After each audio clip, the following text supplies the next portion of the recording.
Assalamualaikum warahmatullahi wabarakatuh. Selamat sore, saudara. Jumpa lagi bersama saya, Afri Kurniawan, dalam Dialog Kebangsaan. Sebagaimana biasanya kami hadir setiap Jumat petang, mulai pukul 16 sampai dengan pukul 17 waktu Indonesia Barat, dengan berbagai tema seputar kebangsaan. Saudara, pemilu presiden baru saja kita lalui. Semuanya berjalan aman, tertib, dan lancar. Hasilnya pun berdasarkan dari lembaga survei dengan menggunakan metode quick count sudah kita lihat bersama. Tinggal lagi menunggu hasil resmi yang akan dikeluarkan oleh KPU. Namun saudara, apakah semuanya sudah berjalan dengan prinsip-prinsip demokrasi dan apakah sudah sesuai dengan keinginan dan harapan masyarakat? Nah, semuanya akan kita bahas pada kesempatan sore hari ini dengan tema yang akan kami ketengahkan ke hadapan Anda, Pilpres dan Demokrasi. Dan saudara, untuk membahas tema ini kami hadirkan narasumber. Yang pertama adalah, langsung saja saya perkenalkan, Bapak Mirza Yasben sebagai pengamat politik dari Universitas Bengkulu. Selamat sore Bapak. Selamat sore. Ya. Bagaimana kabarnya? Alhamdulillah. Sehat dan baik Pak ya. Dan saudara, kita juga masih menantikan kehadiran Bapak Sugeng Suharto yang akan kami hadirkan sebagai pengamat pemerintahan. Kita nantikan kehadiran beliau. Dan Anda juga kami ajak untuk ikut berpartisipasi pada kesempatan sore hari ini. Anda dapat menghubungi kami melalui pesawat telepon 0736 21541. Anda dapat mengajukan pertanyaan, saran maupun kritikan terkait tema kita sore hari ini, Pilpres dan Demokrasi. Baik saudara, langsung saja kita berbincang-bincang dengan narasumber kita. Baik Pak Mirza, kita lihat ini pelaksanaan Pilpres yang 2 hari lalu sudah kita saksikan bersama. Aman, tertib, dan lancar. Alhamdulillah semuanya berjalan dengan mesti ada kekurangan di sana sini. Nah Pak Mirza Yasben sendiri melihat pelaksanaan Pilpres itu sendiri bagaimana Pak? Begini, demokrasi ini tak ubah setiap kehidupan. Ya. Itu berproses ke arah lebih kedewasaan. Oleh karena itu, pada titik tolak dalam reformasi itu sendiri adalah titik tolak untuk mendewasakan sikap berpikir kita yang demokratis. Oleh karena itu, demokrasi yang kita jalani hari ini adalah proses yang panjang menuju kedewasaan. Dan ini menampakkan ada titik-titik kedewasaan bahwa demokrasi Indonesia ini sudah mulai menampakkan wajah kedewasaan. Ya, berarti bisa katakan bahwa semua pihak termasuk elit-elit politik saat ini sudah cukup demokrasi Pak. Kelihatannya bahwa dari pengalaman sejarah, ya, dari konflik-konflik yang terjadi selama ini, masyarakat sudah mulai menghayati bahwa mungkin hanya demokrasi lah yang bisa memberi jaminan dan jawaban terhadap proses penyelenggaraan pemerintahan dan kenegaraan. Oleh karena itu, kejadian hari ini, Pilpres pada saat ini merupakan wujud daripada kedewasaan politik pada masyarakat. Ya, kalau kita melihat dari pelaksanaan demokrasi, dari pelaksanaan Pilpres beberapa waktu lalu, apakah sudah memang memenuhi unsur-unsur, hampir seluruh unsur demokrasi yang ada menurut Pak Mirza Yasben? Begini, bahwa demokrasi itu adalah suatu nilai ideal, ya. Tetapi persyaratan-persyaratan minimal dalam proses demokrasi sudah terpenuhi. Contoh, bahwa diberi kesempatan untuk bersosialisasi, diberi kesempatan untuk melakukan kebebasan dalam memilih, diberi kesempatan untuk bebas mengkritik, diberi kebebasan untuk melakukan dialog dan debat-debat publik. Ini merupakan unsur daripada proses demokrasi. Jadi syarat-syarat minimal dalam proses demokrasi ini sudah dipenuhi. Dan pemahaman masyarakat ini sudah semakin membaik tentang politik. Inilah yang perlu kita syukuri sebenarnya, bahwa masyarakat dalam perjalanan kehidupan dia semakin hari semakin dewasa. Dan ditunjukkan pada hari ini tidak terjadi gejolak yang berarti. Soal puas dan tidak puas adalah wajar. Ya, tidak ada di muka bumi ini manusia itu puas sepuasnya dengan sesuatu yang dihadapi.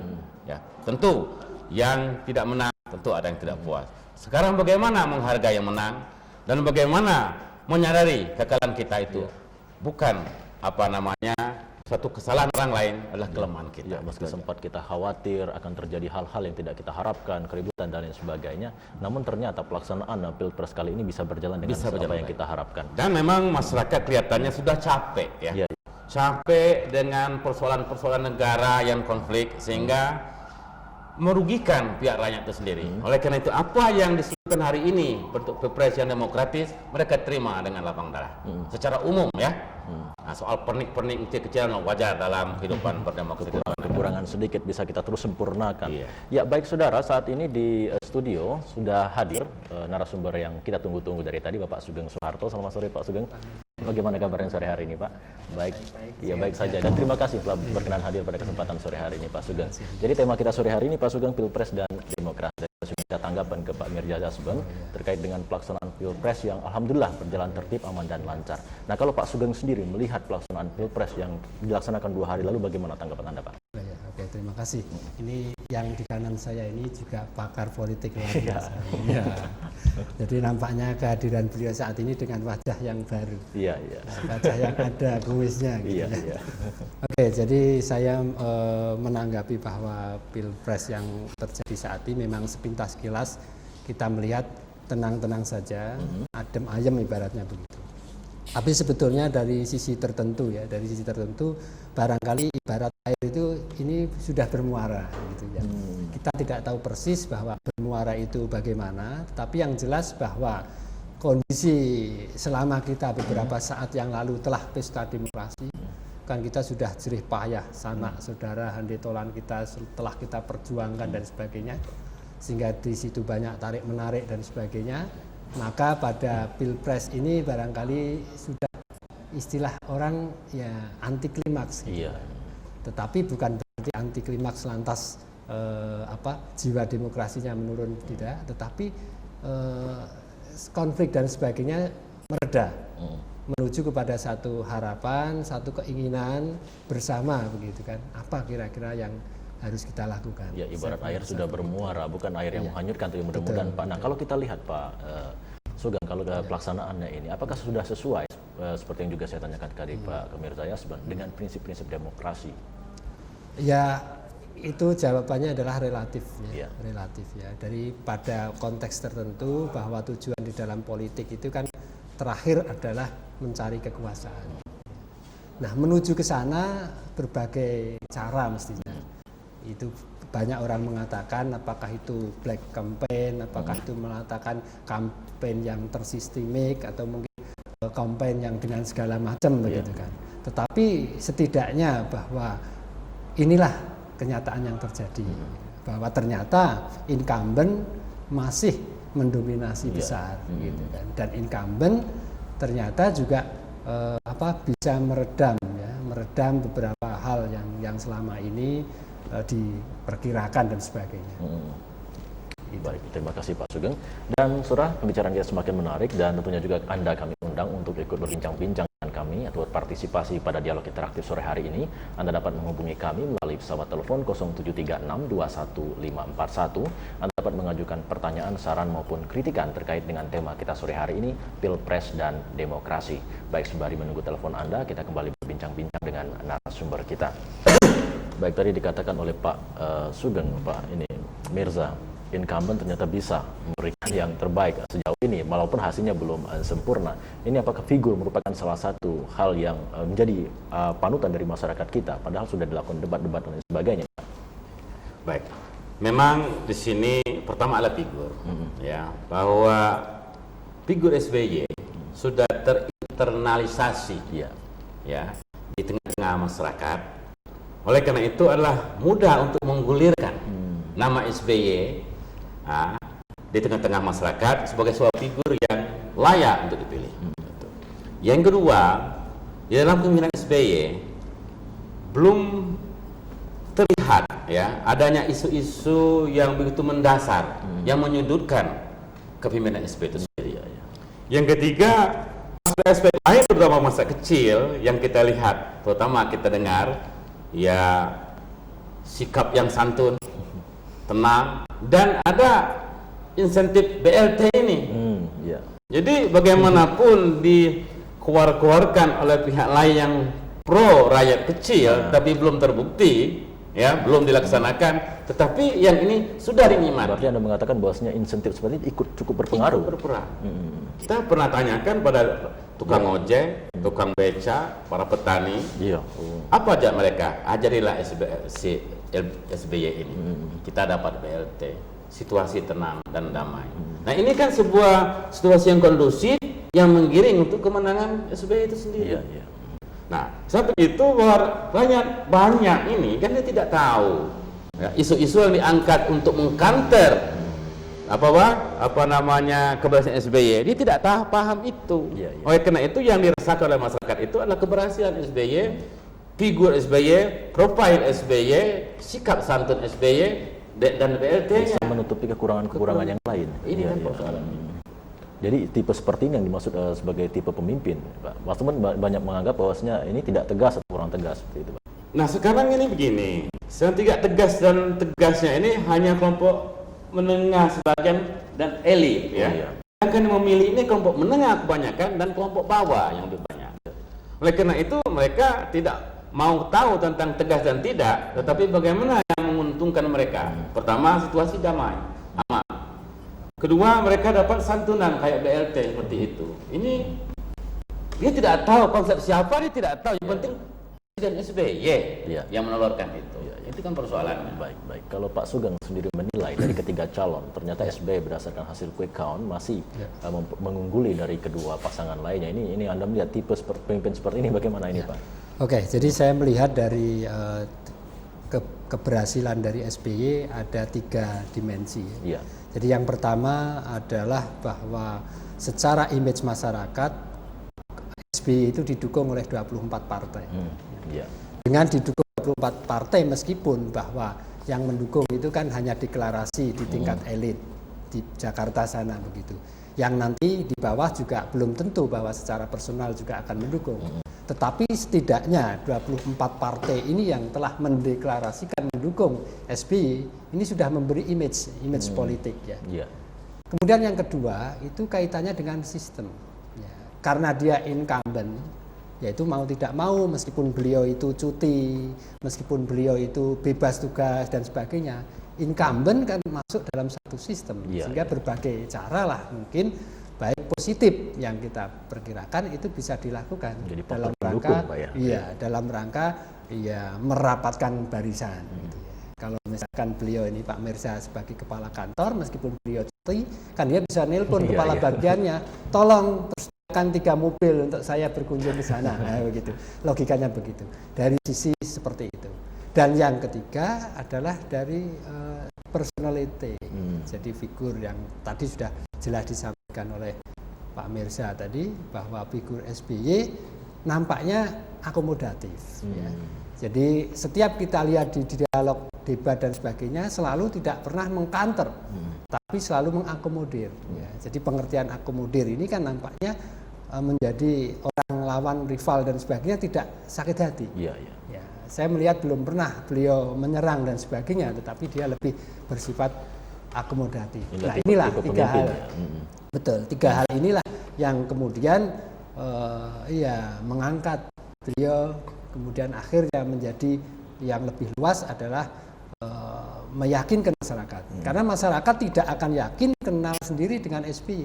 Kita kenal kan lewat dunia maya, lewat komunikasi, lewat media massa dan sebagainya. Tidak kan kecuali pihak tertentu yang sudah berhubungan langsung. Yang tidak lewatnya dari situ. Nah dari image itulah akhirnya terjadi opini publik dan menguatkan masyarakat. Dan akhirnya tidak ada track record yang negatif terhadap beliau, ya sudah. Kalau Pak Sugeng sendiri melihat dari 2 calon lain seperti JK dan Mega, di mana JK ketika mengetahui SBY sudah mendapat urutan pertama dia langsung menelpon dan menghubungi, tapi Mega dengan cara-cara lain yang dilakukan. Anda melihat bagaimana sikap-sikap mereka? Apakah sudah memang demokratis secara cara yang mereka lakukan ini, Pak? Ya, saya kira itu hak politik setiap orang ya. Jadi secara emosional kita tidak menyalahkan mereka. Cuman sekarang ada test case bahwa dia negarawan atau bukan sih. Nah, gitu. Konteksnya adalah dia layak tidak sebagai seorang negarawan. Bung Karno adalah negarawan. Pak Harto adalah negarawan, tetapi anak Bung Karno dan anak Bung Harto itu kan belum tentu negarawan. Setidaknya bagaimana dia menyikapi, kan selama ini dia siap menang, tapi belum siap kalah. Nah, sehingga emosional ini yang manusiawi lah. Kita misalkan dalam satu event tertentu itu kita terjadi kekalahan, kadang kita emosional. Pak Sugeng sendiri melihat ada kekhawatiran tidak dari massa yang ada di bawah bawah ini. Siapa tahu kita seperti air yang tenang tadi bisa satu saat timbul hal-hal yang tidak diinginkan. Menurut Pak Sugeng bagaimana berdasarkan pengamatan? Ya, saya kira itu juga kembali kepada masyarakat, juga pembelajaran kepada masyarakat bahwa kita siap juga kalah ya. Jadi tidak hanya tidak ada yang bersangkutan saja, tetapi tim suksesnya dan juga para pendukungnya harus punya wacana yang luas bahwa ini adalah sistem demokrasi. Jadi apabila yang diusungnya itu tidak menjadi sang jawara, ya, tentunya inilah bagaimana kebesaran hati dari para mereka sebagai tim sukses. Mestinya begitu ya, Pak Mirza. Kalau Pak Mirza sendiri melihat sikap dari kedua pasangan yang lain setelah mengetahui SBY mendapat angka yang cukup tinggi dalam Pilpres ini bagaimana, Pak? Pertama dari statement awal mereka siap kalah. Siap kalah ini siogianya implementasikan untuk mengakui kemenangan yang lain. Kan seperti itu. Sikap Yusuf Kala langsung menelpon SBY, ini adalah sikap masyarakat pantai. Ya. Dalam teori sosiologi disebutkan masyarakat pantai itu masyarakat terbuka, yang demokratis, yang tegas, nampak temperamental, tetapi cukup demokratis. Makanya kita wajar kalau Yusuf Kala itu langsung menelpon ke SBY bahwa mendukung. Dia menerima dengan legowo. Ini adalah satu sikap demokratis. Ya, soal pertarungan selama ini saling memojokkan biasa, ada permainan namanya kan. Nah itu. Nah tapi setelah kemenangan SBY dia menelpon itu kita hargai sikap Yusuf Kala. Bahwa Yusuf Kala sudah siap untuk kalah sebenarnya. Apa yang katakan beliau? Anda kata kalah, saya pulang ke kampung mengurus masjid dan mengurus negara kalau pun dibutuhkan. Dengan pasangan yang satu lagi bagaimana Anda melihat? Nah, sebenarnya juga sama demokrasi ya, tapi gaya yang berbeda. Gaya yang berbeda ya. Mungkin dari kepribadian yang berbeda ya, pengalaman hidup yang berbeda dan sebagainya. Saya yakin bahwa secara umum ya, pada prinsipnya ketiga kontestan ini cukup demokratis. Dan orang demokrat. Jadi kita cuma caranya saja yang berbeda. Iya, baik Pak Mirza, kita harapkan semua akan demokratis sampai hasil pengumuman diresmi dari KPU. Baik saudara, Anda kembali kami undang untuk ikut berpartisipasi pada dialog interaktif sore hari ini. Anda dapat menghubungi kami melalui pesawat telepon 0736215541. Tema kita sore hari ini adalah Pilpres dan Demokrasi. Namun sembari menunggu telepon Anda, mari kita ikuti dulu pariwara berikut ini.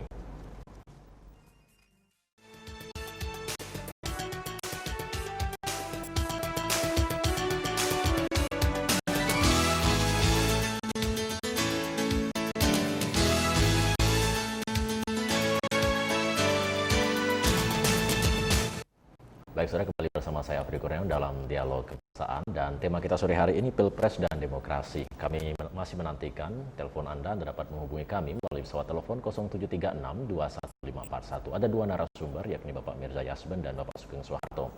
Baik, sembari menunggu telepon Anda, kita kembali berbincang-bincang dengan narasumber kita.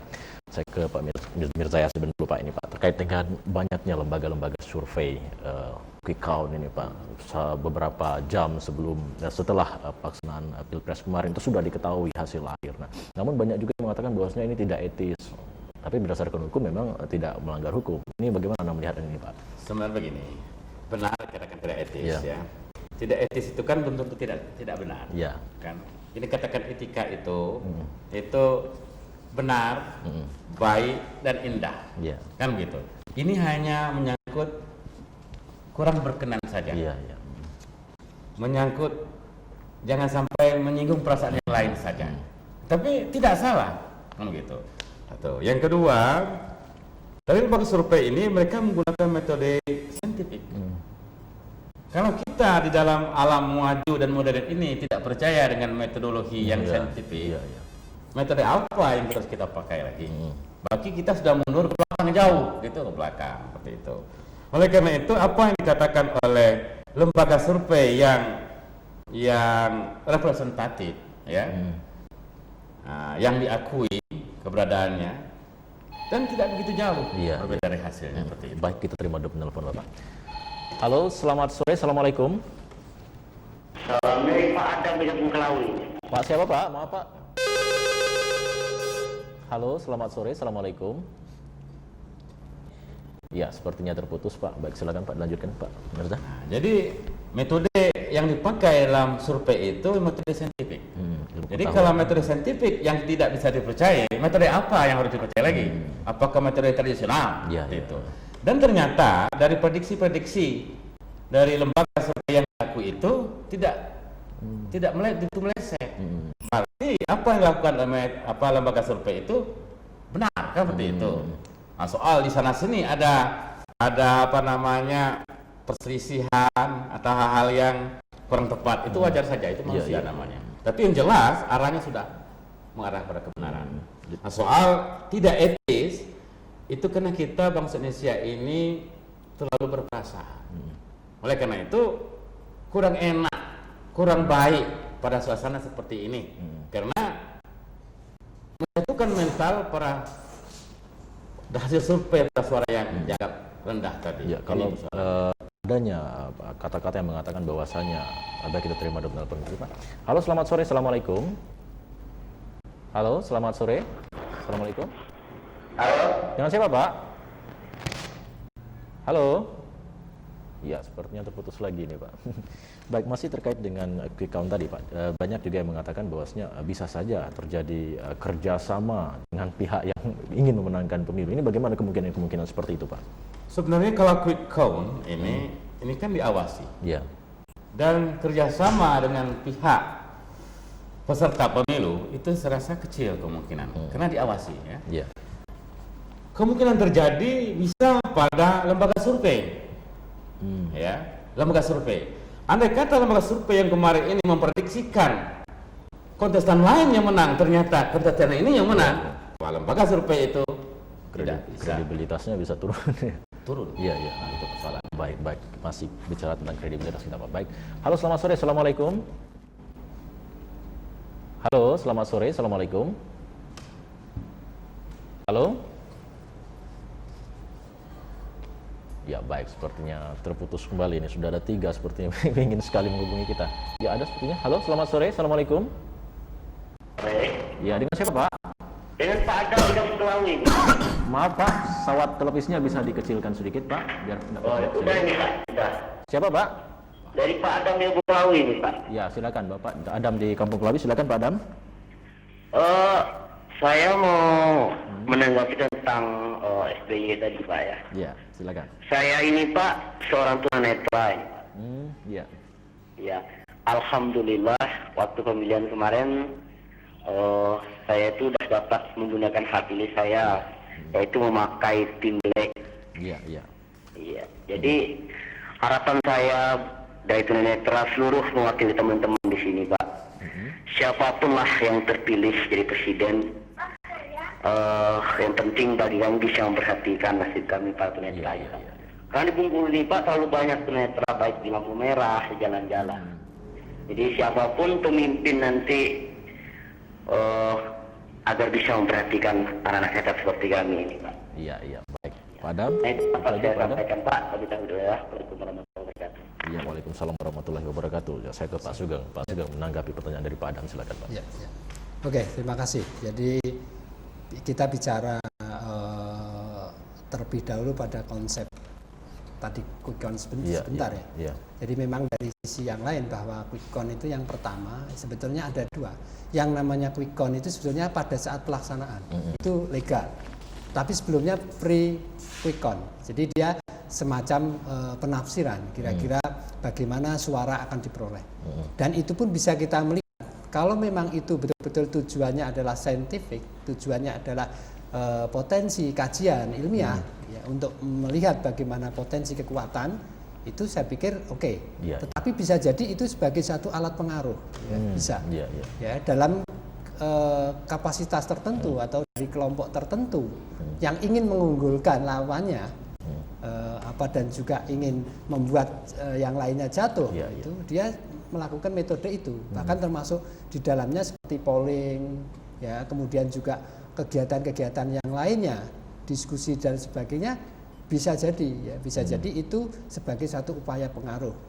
Artinya apa? Dengan suatu penunjukan hasil tertentu dari sebuah atau seseorang yang diunggulkan, ini harapannya ke sana kan. Harapannya lari ke sana gitu. Tetapi kalau quick count betul itu dilaksanakan pada hari itu juga dan secara lebih cepat hasilnya bisa diketahui gitu kan. Jadi itu. Nah, kalau sebelumnya misalkan saja dilakukan suatu perkiraan dan sebagainya, ini saya bukan Mama Loren ya. Ramalan. Jadi tidak bisa kita katakan. Maka jawaban saya pada saat di RRI pada saat kemarin pantauan itu sulit bagi saya karena pada saat itu giliran saya ditanya dengan kira-kira siapa Pak pemenangnya. Sementara itu sedang terjadi pemilu. Nah, ini kan satu jawaban yang sulit. Berarti saya seperti semi Mama Loren. Ya. Saya katakan antara 50 sampai 60% SBY, selebihnya berebut kedua. Ya, kebetulan aja benar kan itu. Nah, kebetulan benar ini karena saya hanya mempertimbangkan dari kondisi dinamika masyarakat yang kayaknya mengarah ke situ gitu kan. Bukan cara hitung-hitungan ilmiah. Iya, karena jam itu belum dihitung kan. Sulit bagi saya. Tapi bagi seorang pengamat politik melihat suatu prediksi dan sebagainya, sehingga itulah jawabannya yang bisa saya berikan. Nah, mungkin itu dari Bapak tadi siapa? Pak Adam di Kampung Kelawi tadi menanyakan tentang agar bagaimana nanti tunanetra ini kan banyak sekali, ini bisa diperhatikan. Ini bagaimana tanggapan Anda Pak Sugeng? Iya, saya kira memang hak politik ya. Saya kira tidak hanya tunanetra, tapi segala orang yang dengan segala ketidakmampuan secara fisik memang harus difasilitasi. Seperti di rumah sakit itu kan harus begitu. Cuman kembali lagi kepada yang mendampingi dia harus jujur juga dan betul-betul orang yang bukan tim sukses dari salah satu, karena dia ngomong apa Pak yang mau Bapak conreng nomor 2 Pak gitu. Oh ya nomor 2, ternyata diarahkan yang nomor 3 atau nomor 1 kan bisa. Jadi kembali lagi kepada inisiatif yang sukarelawan yang berkaitan dengan itu, dan ngawasnya kan juga sulit juga itu kan kembali kepada hati nurani. Jadi kata Pak Adam tadi siapapun presiden terpilih mereka hendaknya diperhatikan saja intinya. Baik. Saya ke Pak Mirza kembali lagi mengenai quick count tadi Pak. Dan dikatakan oleh Pak Sugeng bahwasanya yang sebelum ini kan banyak juga ini Pak bentuk polling dan lain sebagainya untuk menggiring masa agar memilih calon-calon tertentu. Ini bagaimana tanggapan Anda Pak? Itu bisa juga jadikan alat ya hasil polling. Ya, tapi bukan quick count ini ya. Quick count itu menghitung hasil setelah mencontreng. Yang disebut tadi ini adalah hasil dari survei. Hasil survei ini juga bisa berpengaruh. Andai kata ya, hasil survei menyebutkan kontestan tertentu ya bakal memenangkan ini, kecenderungan masyarakat ingin menang, terutama masyarakat bawah ya. Kecuali untuk apa lagi? Lanjutkan saja.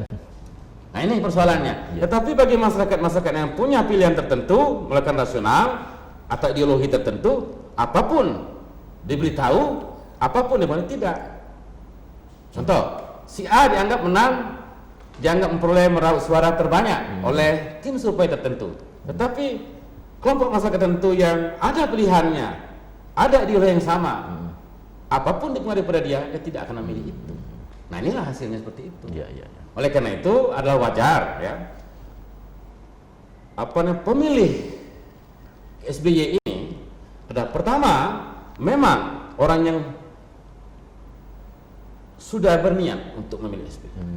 Yang kedua sudah terpengaruh dengan hasil survei seperti itu. Nah inilah yang membuat SBY bisa menang. Ya untuk memahami ini kalau kita lihat masyarakat sekarang kebanyakan masyarakat tidak mengerti apa itu quick count, bagaimana itu quick count, tahu-tahu hasilnya sudah ada di TV seperti itu. Ini bagaimana Pak Mirza? Sebenarnya masyarakat itu tidak begitu memperdebatkan quick count. Tidak begitu memperdebatkan quick count. Itu kan alat. Itu alat yang teknologi ya. Jadi bagi masyarakat sebenarnya adalah bagaimana proses pilpres ini selesai dan menang siapa. Lancar ya. Yang kedua, apa yang dikatakan oleh Pak Adam tadi, saya yakin siapapun presiden, dia bukanlah presiden yang memilih dia itu saja, tapi presiden bangsa Indonesia. Itu. Dan selanjutnya bahwa yang kalah, saya yakin dan percaya mereka para pendukung ini menerima kekalahan itu dan tidak sulit untuk melakukan manuver-manuver lain lagi. Kenapa? Karena pertama, pihak SBY itu sendiri ya sifatnya tidak melakukan suatu kantor. Dari awal SBY itu apa dikatakan Pak Sugeng tadi akomodatif. Kalau dalam teori sikap Pak SBY itu sebenarnya adalah defensif strategi. Iya, iya. Bertahan saja. Sebenarnya Pak SBY itu bisa melakukan offensive strategi. Karena Pak SBY punya kekuatan. Iya. Dia masih incumbent. Dalam teori, sekecil apa teori defensif itu akan menang untuk Iya. melawan offensive strategi. Apalagi kalau dia sudah punya kekuatan yang menggunakan defensive strategi. Maka Pak SBY tetap unggul dalam konteks ini. Apalagi dia ini ahli strategi, jadi dia paham Pak. Nah, ini persoalan. Iya. Jadi Pak SBY apa kata Pak Sugeng tadi akomodatif, ini sama dengan defensif. Bertahan saja untuk apa? Menghabiskan energi. Toh mereka adalah bangsa saya. Iya, iya. Nah, gitu. Baik, Pak Sugeng, kalau kita lihat dari hasil quick count ini, SBY mengungguli dengan hanya sekali putaran. Pada sebelum Pilpres kan sudah ada iklan-iklan menyatakan sekali putaran untuk menghemat biaya. Ini juga ditentang oleh calon-calon yang lain. Nah, sepertinya sudah bisa diprediksi seperti ini, Pak Sugeng. Bagaimana tanggapan Anda? Itu kan juga salah satu metode di dalam memenangkan. Jadi dengan cara siapa yang bisa mengalahkan saya. Iya, iya. Memang dari sisi rival itu kan suatu semacam membuat bulu kuduk berdiri gitu. Tapi paling tidak itu suatu cara untuk Iya, bagaimana menjatuhkan mental. Gitu. Tetapi sama juga apabila rivalnya itu juga bersifat akomodatif, sebenarnya dia jawab juga, oke, satu putaran juga, tapi bukan SBY, tapi saya juga. Artinya Iya, bisa iya. begitu kan. Nah, Iya. kalau itu begitu dan yang satunya begitu, kan jadi terjadi komunikasi yang saling enak begitu kan.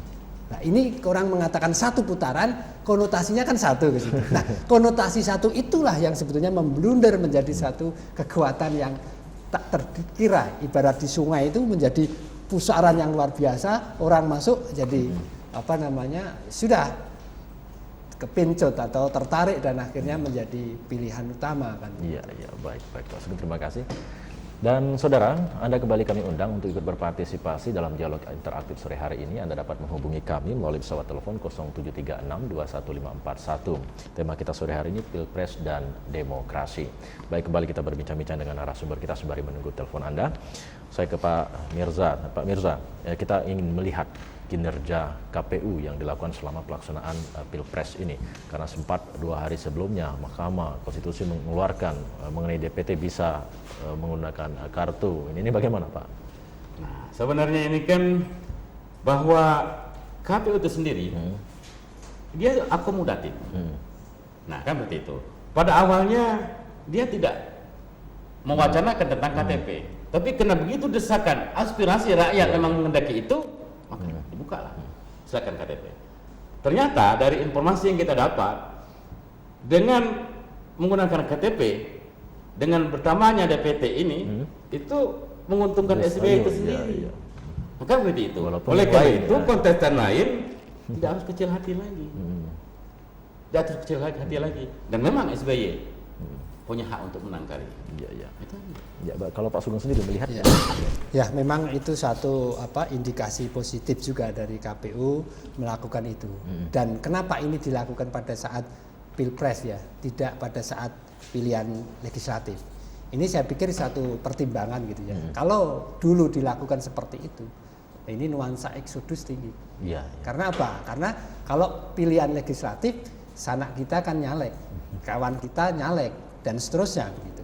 Nah, karena ini wawasan kebangsaan, wawasan kenegaraan, maka saya kira eksodus tidak bisa. Ya. Kenapa tidak bisa? Ya tidak ada, dia mau lari ke Jawa Barat, mau ke Jawa Timur, dalam wilayah RI kan tidak ada masalah. Iya, iya, nah, iya. sehingga di sini KPU barangkali akan menunjukkan pelayanan primanya.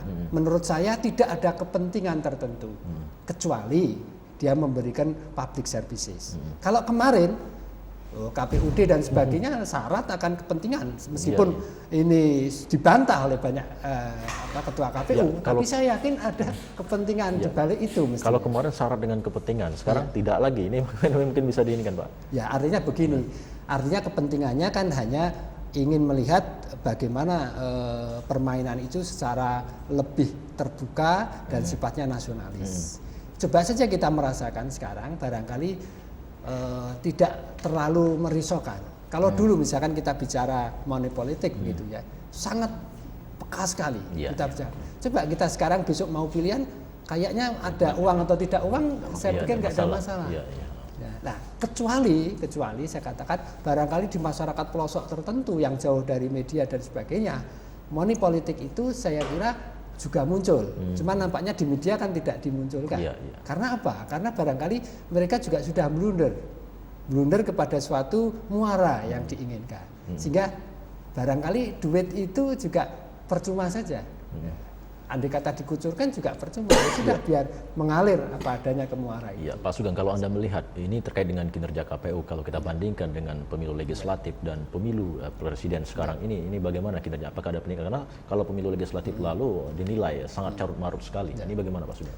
Ya, yang jelas ada tren ya, tetapi trennya juga tidak signifikan. Jadi yang jelas memang ada memperbaiki kemarin dan sebagainya gitu, jadi ada. Dan ini pun juga karena adanya klaim-klaim dari lawan. Jadi misalkan saja incumbent DPT itu kan notabene adalah dari kelompok incumbent. Kemudian dari kelompok yang rivalnya kan juga dia menakutkan, termasuk juga dia berprasangka buruk bahwa orang yang tidak masuk dalam DPT adalah orang-orang suara rival yang kemungkinan tidak bisa milih. Kan prasangka buruknya kayak begitu. Gitu. Tetapi coba sekarang muara itu dibuka, ternyata juga tidak. Nah, ini kan memang yang boleh dikatakan misterinya di situ. Jadi misteri di balik pesta demokrasi. Baik, kalau Pak Mirza sendiri melihat di kinerja KPU, kalau menurut Pak Sugeng tadi katanya ada hanya sedikit perubahan. Kalau Pak Mirza melihat bagaimana kinerja KPU terkait dengan pileg dan pilpres ini?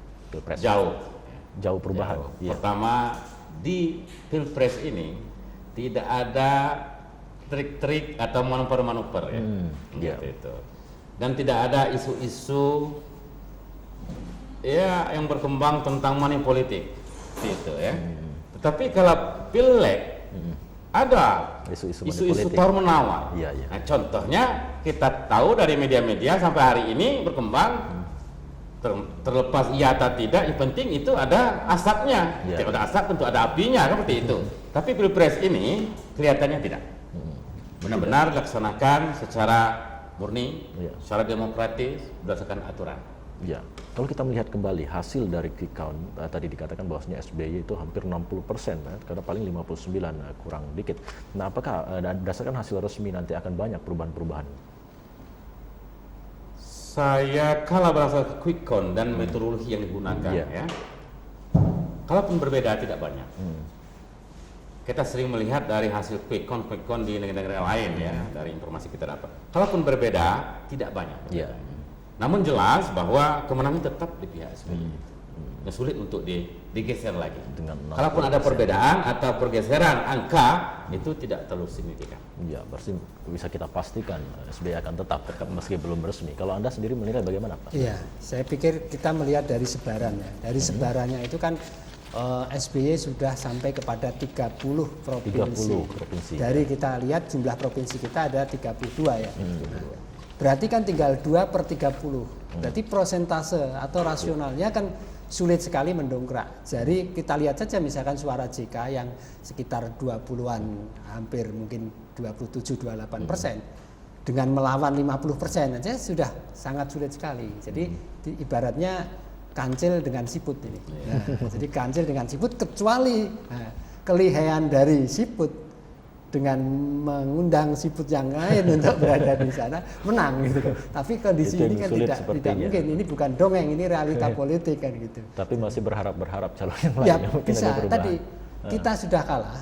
Itu logika emosional kita sebagai manusia mesti begitu. Ya, kalau tidak begitu bukan manusia. Iya, baik. Nanti kita lanjutkan bincang-bincang kita, Pak. Baik, saudara, nanti kita lanjutkan kembali bincang-bincang kita dan sebelumnya kita saksikan dulu pariwara berikut ini. Baik, saudara, kembali bersama kami dalam Dialog Kebangsaan. Tema kita sore hari ini Pilpres dan Demokrasi. Ada dua narasumber, Pak Mirza Yazban dan Sugeng Suharto yang kami hadirkan. Dan kami silakan Anda juga untuk ikut berpartisipasi. Anda dapat menghubungi kami melalui pesawat telepon 0736215541. Baik, sembari menunggu telepon Anda, kita kembali berbincang-bincang dengan narasumber kita. Saya ke Pak Mirza. Tadi hampir 60% SBY ini sudah hampir dipastikan dia akan keluar, tinggal menunggu hasil resmi dari KPU ini, Pak Mirza. Nah, ini juga tantangan terberat bagi SBY untuk 5 tahun ke depan untuk mengakomodir seluruh masyarakat yang 60% dan juga seluruh masyarakat Indonesia. Ini bagaimana ini, Pak, tantangannya yang akan dihadapi ini, Pak? Ya, memang dengan kemenangan yang relatif telak ya. Iya. Ya. menang telak dia ini. Ini telak juga Iya. beban dan amanah yang dipikul SBY. Seperti itu. Oleh karena itu berdampak kepada partai itu nanti. Karena 60% lebih masyarakat Indonesia ini menggantungkan harapan pada SBY. Iya. Seperti itu. Oleh karena itu kepercayaan ini harus dibuktikan SBY sesuai dengan visi dan misi dia. Pertama, tadi ini berkurangnya hutang. Ini yang dituntut masyarakat ini. Iya. Yang kedua, berkurangnya angka kemiskinan. Yang ketiga, berantas korupsi itu sampai ke daerah-daerah, bukan hanya mencuat di pusat saja. Ya. Nah itu 3 poin ini saja. Kalau ini bisa dilakukan SBY, mungkin kalau ada kesempatan ketiga, SBY bisa ketiga kali. Nah, makanya pertama, turunkan angka kemiskinan, turunkan beban hutang. Yang ketiga itu tadi. Ya, bisa ketiga kali. Peraturan perundang-undang biasanya 2 kali. 2 kali. Andai kata misalnya 3 kali, SBY bisa 3 kali. Bisa ketiga kali. Namun terlepas apa membolehkan atau tidak ketiga kali, yang jelas bahwa beban SBY pada 3 item ini. Ya, kalau berhasil masyarakat yang akan mendukung untuk terus. Iya, Pak. Baik, kalau Pak Sugeng sendiri melihat tantangan yang akan dihadapi SBY ini. Iya, saya kira beberapa keunggulan dan beberapa dilema. Keunggulannya atau yang menjadi satu yang bisa yang dijadikan barometer SBY adalah kebebasan dia di dalam menyusun kabinet. Kenapa? Karena partner dia Pak Budiono itu kan sebetulnya staf dia dulu ya. Iya. Sehingga dia meskipun didukung 24 partai yang lain, itu kan pendukung yang mau tidak mau paling dia mengakomodir begitu kan. Tetapi paling tidak di dalam menyusun kabinet ini SBY mendapat keleluasaan yang luar biasa. Ya, ibaratnya kalau orang luar mengatakan terlalu percaya diri gitu kan. Tapi ternyata terbukti memang dipercaya begitu. Iya, Nah, dia akan mudah di dalam menyusun kabinetnya. Cuman yang menjadi dilema itu tadi, kira-kira 24 parpol yang mendukung tadi terakomodir tidak? Iya. Kalau ibarat bagi-bagi kue misalkan, mungkin ada sepertiga dari jumlah kabinet itu beranggotakan 24 dari partai politik yang berkoalisi misalkan, atau yang bagaimana, atau mungkin mendapatkan kue-kue yang lain. Jadi di harus kedutaan adil, Pak, besar atau mungkin di jabatan-jabatan lain yang setara menteri dan sebagainya. Yang jelas di atas keunggulan SBY terdapat dilema yang sama imbangnya. Karena tadi kemutlakan itu menjadi satu tuntutan juga dari yang lain untuk mendapatkan porsi-porsi yang bisa diakomodir. Jika tidak adil akan bisa saja menimbulkan perpecahan. Jadi kemungkinan ke arah itu bagaimana kalau Anda melihat pengalaman sejauh ini, Pak? Ya, yang jelas bahwa kita melihat karena SBY itu ini adalah kali kedua, berarti nyali untuk berikutnya kan tidak. Nah, cuman di sini apakah mesin politik yang mengusung SBY itu akan berjalan? Kalau berjalan berarti Partai Demokrat khususnya tentunya akan membuat skenario untuk bisa menempatkan personelnya pada periode 5 tahun yang akan datang atau pengusung yang lainnya yang signifikan. Tetapi apabila tidak, ini kan menjadi semacam rebutan kekuasaan gitu ya. Rebutan kekuasaan pada 5 tahun yang akan datang. Nah, apakah nanti SBY hanya dengan melaksanakan cukup 5 tahun, apa dia punya prospek yang berpikir negara sampai sekian puluh tahun, sehingga dia juga berpikir tentang kaderisasi, dia berpikir tentang bagaimana mengelola negara secara lebih bagus untuk jangka panjang. Jadi istilahnya tidak menghabiskan, atau dengan kata lain tidak memanfaatkan waktu di saat berkuasa yang kedua, karena setelah itu tidak. Ya mudah-mudahan saja dia menjadi negarawan, tidak sebagai politis dari suatu partai yang mengusungnya. Gitu. Memimpin seluruh masyarakat. Kalau Pak Mirza Yasmin, kalau kita lihat dia didukung oleh 24 partai. Kalau kemarin hanya beberapa partai ini kerap kalau mengeluarkan suatu peraturan terkadang ditentang oleh pihak DPR. Nah, Anda melihat bagaimana dengan dukungan 24 partai ini, kekuatan yang dimiliki oleh SBY ini? Sebenarnya terus terang kita katakan bahwa ini kemenangan SBY ini bukan kemenangan 24 partai.